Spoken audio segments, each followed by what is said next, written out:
क्या आपको सार्थक अंक निकालना आता है? सार्थक अंक निकालते समय आपको प्रॉब्लम होती है, गलती हो जाती है, तो आपके लिए एक बहुत ही शानदार ट्रिक है जिससे सार्थक अंकों को चुटकी में निकाल सकते हैं। एक बार ट्रिक को समझ लिया तो किसी भी नियम को याद रखने की आवश्यकता नहीं है। 1 2 3 4 5 6 7 8 9 ये सभी नॉन जीरो मतलब गैर शून्य अंक है और सभी नॉन जीरो नंबर सार्थक अंक होते हैं। 1 से लेकर 9 तक के सभी अंक सार्थक अंक होते हैं। याद रखना, यदि किसी संख्या में सार्थक अंकों से पहले जीरो है तो यह जीरो सार्थक अंक नहीं होता है। नॉन जीरो अंकों के बाद, नॉन जीरो अंकों के पीछे जो शून्य होता है वह शून्य सार्थक अंक हो सकता है या सार्थक अंक नहीं भी हो सकता है। डेसिमल नंबर है, दशमलव संख्या है, तो शून्य सार्थक अंक होगा और डेसिमल नंबर नहीं है तो शून्य सार्थक अंक नहीं होगा। सभी नॉन जीरो अंकों के बीच का शून्य, सभी नॉन जीरो अंकों के बीच का शून्य सार्थक अंक होता है। याद रखो, 1 से 9 तक के सभी अंक सार्थक अंक होते हैं और इन अंकों से पहले आने वाला शून्य सार्थक अंक नहीं होता है। इन अंकों के बाद में आने वाला शून्य सार्थक अंक होता है जब संख्या डेसिमल होती है, दशमलव संख्या होती है। और यदि संख्या में दशमलव नहीं है तो पीछे आने वाला शून्य सार्थक अंक नहीं होता है। 1 से 9 तक के अंकों के बीच के सभी शून्य सार्थक अंक होते हैं।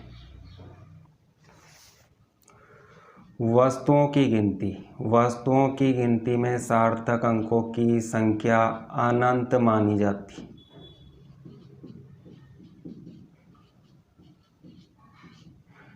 वस्तुओं की गिनती में सार्थक अंकों की संख्या अनंत होती है। 10 की घात सार्थक अंक नहीं है, 10 की घात को सार्थक अंक नहीं मानते। इन संख्याओं में सार्थक अंक निकालते हैं। 2 क्या है? नॉन जीरो नंबर, तो यह सार्थक अंक है। इसके बाद के सभी शून्य, नॉन जीरो अंक के बाद के सभी शून्य सार्थक अंक हो सकते हैं, सार्थक अंक नहीं भी हो सकते हैं। अगर संख्या डेसिमल नंबर है, दशमलव वाली संख्या है, तो सभी शून्य सार्थक अंक होते हैं। 1 2 3 4 चारों शून्य सार्थक अंक है। तो इस संख्या में कुल सार्थक अंकों की संख्या कितनी होगी? 1 2 3 4 5।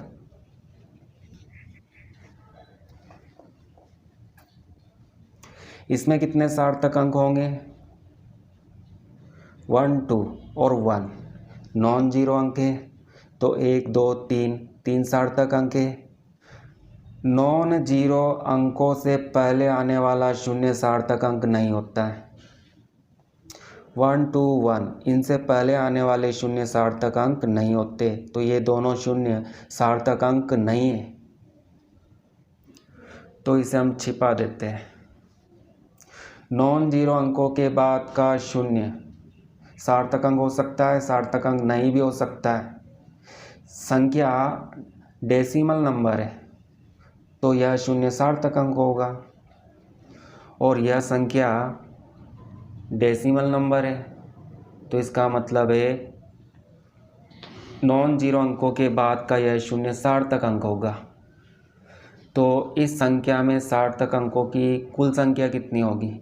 1 2 3 4। ये दोनों शून्य सार्थक अंक नहीं है, बाकी ये चारों सार्थक अंक है। 8 9 6 8, 4 नॉन जीरो अंक है जो सार्थक अंक है।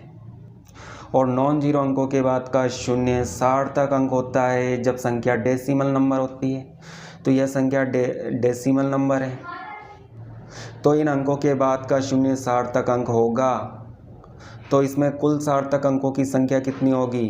1 2 3 4 5। 3 और 8 नॉन जीरो अंक है, नॉन जीरो अंक सार्थक अंक होते हैं।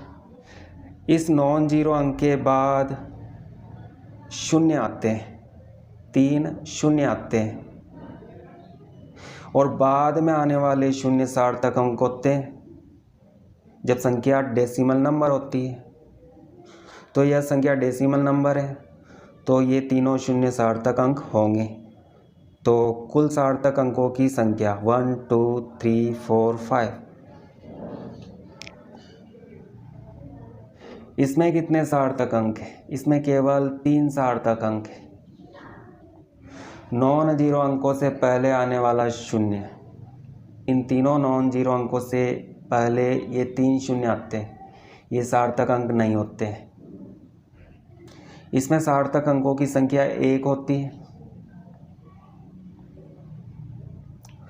इस नॉन जीरो अंक से पहले आने वाले तीनों शून्य सार्थक अंक नहीं है, केवल एक सार्थक अंक है। इसमें सार्थक अंकों की संख्या 4 होती है। 3 नॉन जीरो अंक है, और नॉन जीरो अंकों से पहले आने वाला शून्य, यह शून्य सार्थक अंक नहीं होता है, परंतु नॉन जीरो अंकों के बाद में आने वाला शून्य सार्थक अंक होता है जब संख्या डेसिमल नंबर होती है। तो यहाँ पर डेसिमल पॉइंट है, यह संख्या दशमलव संख्या है, तो इसमें नॉन जीरो अंकों के बाद में आने वाला शून्य क्या होगा? सार्थक अंक होगा। तो कुल सार्थक अंक 1 2 3 4। इसमें सार्थक अंकों की कुल संख्या 4 है। 6 3 2, तीनों नॉन जीरो अंक हैं, तीनों सार्थक अंक हैं।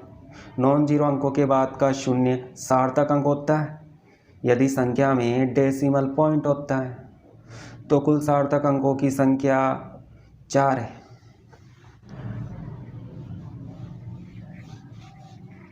चलो कुछ और उदाहरण देखते हैं। इसमें 2 3 2 3, 4 नॉन जीरो अंक है, तो ये चारों सार्थक अंक है।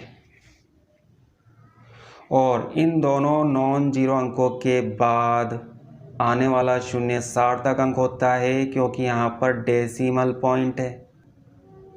तो इसमें सार्थक अंकों की कुल संख्या 1 2 3 4 5 होगी।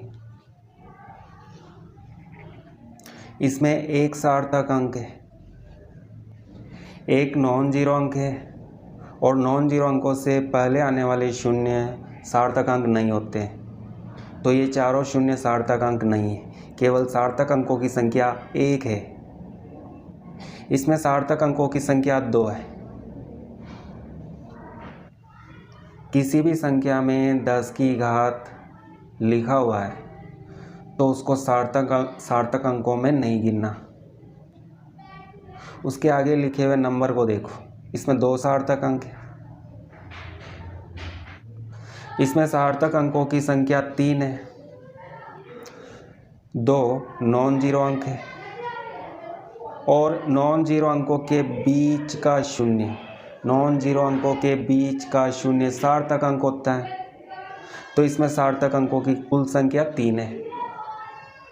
इसमें सार्थक अंकों की संख्या 5 है। एक नॉन जीरो अंक है जो सार्थक अंक होता है, और नॉन जीरो अंकों के बाद के सभी शून्य सार्थक अंक होते हैं यदि संख्या में डेसिमल पॉइंट होता है। ये चारों शून्य नॉन जीरो अंक के बाद में आते हैं, इस 6 के बाद में आते हैं और इसमें डेसिमल पॉइंट है, तो ये चारों शून्य सार्थक अंक है। तो कुल सार्थक अंकों की संख्या 1 2 3 4 5 है। इसमें सार्थक अंकों की संख्या 3 है, 2 नॉन जीरो अंक है और नॉन जीरो अंकों से पहले आने वाले शून्य सार्थक अंक नहीं होते हैं। तो ये तीनों शून्य नॉन जीरो अंकों से पहले आते हैं, ये सार्थक अंक नहीं होते हैं। परंतु नॉन जीरो अंकों के बाद में आने वाला शून्य सार्थक अंक होता है यदि संख्या में डेसिमल पॉइंट होता है। तो 1 2 3 3 सार्थक अंक, और इसी तरह इसमें सार्थक अंकों की संख्या 1 2 3 4। वस्तुओं की गिनती में सार्थक अंकों की संख्या अनंत मानी जाती है। अगर किसी वस्तु का नाम लिखा है और उसकी संख्या लिखी हुई है और आपसे पूछा जाता है कि इसमें सार्थक अंकों की संख्या कितनी है, तो इसमें सार्थक अंक अनंत होते हैं। इस ट्रिक को समझना है और एक बार समझ लिया तो यह ट्रिक हमेशा याद रहती है। तो एक बार फिर से मैं ट्रिक को रिपीट कर देता हूँ। सभी नॉन जीरो अंक सार्थक अंक होते हैं। नॉन जीरो अंकों से पहले आने वाला शून्य सार्थक अंक नहीं होता है। नॉन जीरो अंकों के बाद में आने वाला शून्य सार्थक अंक होता है यदि संख्या में डेसिमल पॉइंट होता है, और नॉन जीरो अंकों के बाद में आने वाला शून्य सार्थक अंक नहीं होता है जब संख्या में डेसिमल पॉइंट नहीं होता है। जैसे 8200, इसमें सार्थक अंकों की संख्या केवल 2 है।